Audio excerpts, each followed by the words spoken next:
Mga kawok, ilang ulit na ba tayong nakarinig ng usapin tungkol sa baha sa Pilipinas?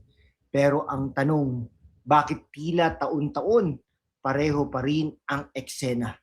Bilyon-bilyong pisong pondo, maraming proyekto, maraming plano. Pero pagdating ng ulan, pareho pa rin ang resulta.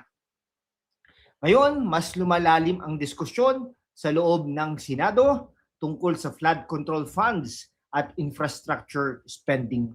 May mga tanong na lumilitaw, may mga reaksyon na umiinit, at may mga isyong hindi basta-basta nawawala sa mata ng publiko. Ang tanong ngayon ng marami, simple lamang itong budget scrutiny o may mas malalim na tensyon na unti-unting lumalabas sa harap ng politiko? Stay with me, mga kaibigan, ha? Talagang aanuhin po natin yan, no? Mga grabe, hihimay-himayin po natin yan mga kaibigan. Ang tanong ngayon ng marami, no? Talagang no? Dahil hihimayin natin ito ng malinaw, step by step. Ang flood control projects ay isa sa pinakamalaking bahagi ng infrastructure spending sa bansa. Ito ang mga proyektong dapat ay nagproprotekta sa mga komunidad laban sa pagbaha, dams, drainage systems, river control at road elevation. Pero sa kabila ng malalaking budget allocation taon-taon, maraming lugar pa rin ang paulit-ulit na binabaha. Dito pumapasok ang mga tanong ng publiko at ang mga mambabatas. Nasaan napupunta ang pondo? Bakit may mga proyekto na natatapos sa papel pero hindi ramdam sa ground level? Hindi ito bagong usapin. Pero kapag lumalaki ang budget at lumalalim ang investigasyon, natural na mas nagiging sensitive ang diskusyon. At dito na nagsisimula ang tensyon sa loob ng mga hearing. Sa gitna ng mga pagdinig, makikita ang dalawang mahalagang bagay. Una, ang pagsumiti ng datos, dokumento at budget breakdown. Pangalawa, ang matinding pagtatanong mula sa ilang mambabatas na nais linawin ang mga detalye. Normal sa isang legislative inquiry ang ganitong klaseng diskusyon.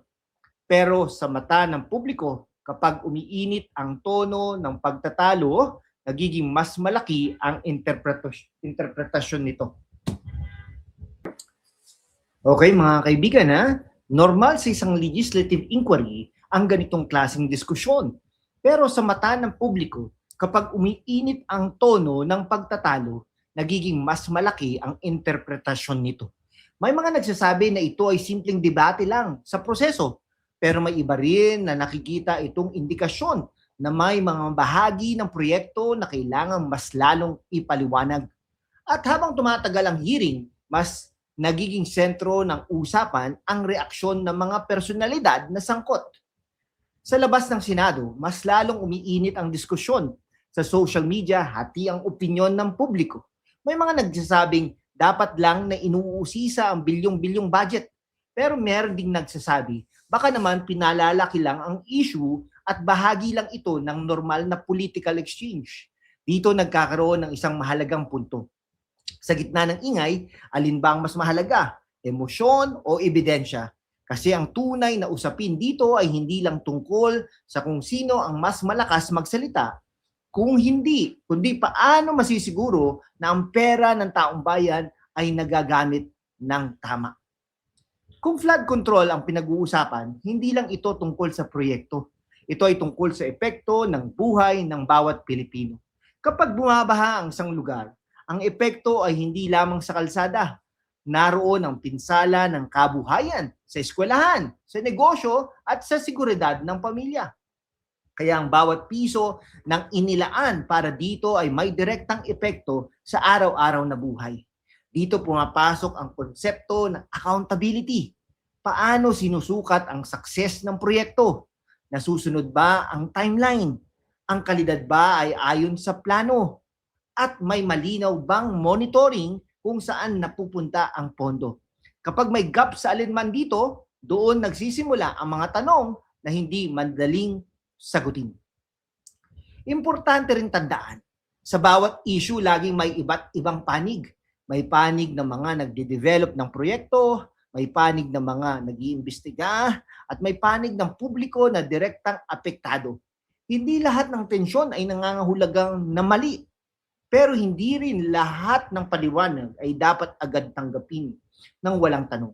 Ang mahalaga ay transparency at malinaw na proseso sa paglalatag ng impormasyon. Mga kawok, sa huli, ang usaping ito ay hindi lang tungkol sa mga pangalan o sa mga reaksyon sa loob ng Senado.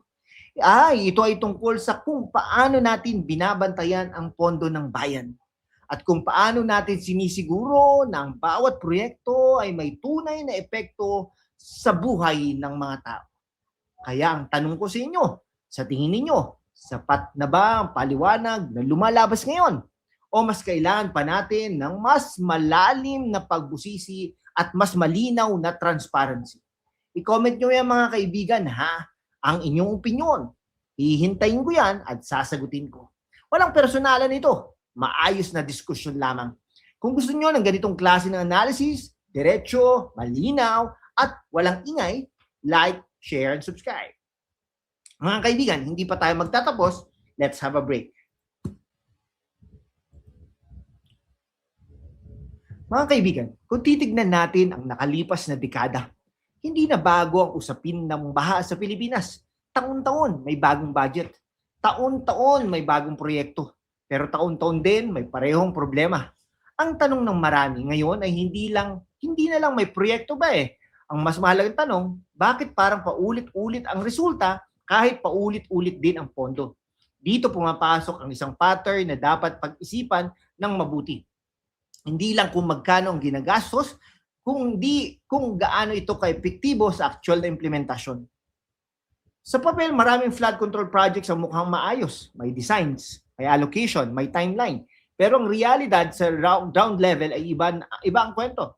May mga lugar na paulit-ulit ang repair. May mga drainage systems na tila hindi tumutugma sa laki ng ulan na nararanasan. At dito nagkakaroon ng critical gap. Ang pagitan ng planning at actual implementation. Kapag lumalaki ang gap na ito, lumalakas din ang tanong ng publiko. Hindi dahil gusto ng gulo, kundi dahil ang epekto ay direktang nararamdaman ng komunidad. Sa loob ng mga investigasyon at hearing, normal ang pagtatalo, normal ang pagkwestiyon, at normal din ang pagkakaroon ng magkaibang interpretasyon sa datos. Ang legislative process ay hindi palaging tahimik. Sa katunayan, mas nagiging malinaw ang issue kapag dumadaan ito sa matinding pagtatanong. Pero sa mata ng publiko, kapag umiinit ang diskusyon, madalas itong nabibigyan ng mas malaking kahulugan kaysa sa actual na nangyayari sa technical level. Kaya mahalagang ihiwalay ang dalawang bagay, ang emosyon na usapan at ang actual na laman ng dokumento. Sa lahat ng isyong ito, ang pinaka-sensitive na aspeto ay hindi lang ang budget. Ito ay public trust. Kapag ang tao ay nakikitang paulit-ulit ang problema, kahit may mga proyekto naman, natural na nagtatanong sila, nasaan ang resulta? Sino ang accountable? At paano natin masisiguro na hindi nasasayang ang pondo? Hindi ito simpleng usaping teknikal. Ito ay usapin ng tiwala. At kapag ang tiwala ay naapektuhan, lumalawak ang scrutiny, lumalalim ang investigasyon, at mas nagiging masusing tinitingnan ang bawat detalye. May dalawang realidad na sabay na umiiral. Una, ang reality ng policy making at budgeting. Ito ay may proseso, technical review at layered approval system. Pangalawa, ang reality ng ordinaryong mamamayan, kung saan ang epekto ng proyekto ay sinusukat sa simpleng tanong, baha pa rin ba sa amin? Kapag hindi nagtutugma ang dalawang realidad na ito, doon lumilitaw ang friction. Hindi dahil may mali agad, kundi dahil may disconnect na kailangang ayusin. Sa ganitong klase ng issue, hindi sapat ang headline, hindi sapat ang clip, at hindi rin sapat ang reaksyon. Ang mas mahalaga, mga kaibigan, ay tatlong bagay. Una, completeness ng data. Pangalawa, consistency ng implementation. At pangatlo, transparency ng proseso. Kapag malinaw ang tatlong ito, mas nagiging malinaw rin ang paghusga ng publiko. Mga kawok, sa huli, ang mga ganitong usapin ay hindi lang tungkol sa politika, kundi tungkol sa kung paano natin pinoprotektahan ang kinabukasan ng bawat komunidad. Ang baha ay hindi lang kalamidad. Ito ay sukatan ng ating kakayanan bilang bansa na magplano, magpatupad at mag-account. Kaya ang tanong na iiwan ko sa inyo, kapag dumating ang susunod na ulan, mas magiging handa ba tayo o paulit-ulit pa rin ang ating kwento? Magkomento kayo ng inyong pananaw, maayos at masirespeto. At kung gusto nyo ng mas malalim na analysis tulad nito, like, share, and subscribe. Dito tayo sa Walk. Diretso ang usapan, malinaw ang tanong, mga kaibigan. Maraming salamat po.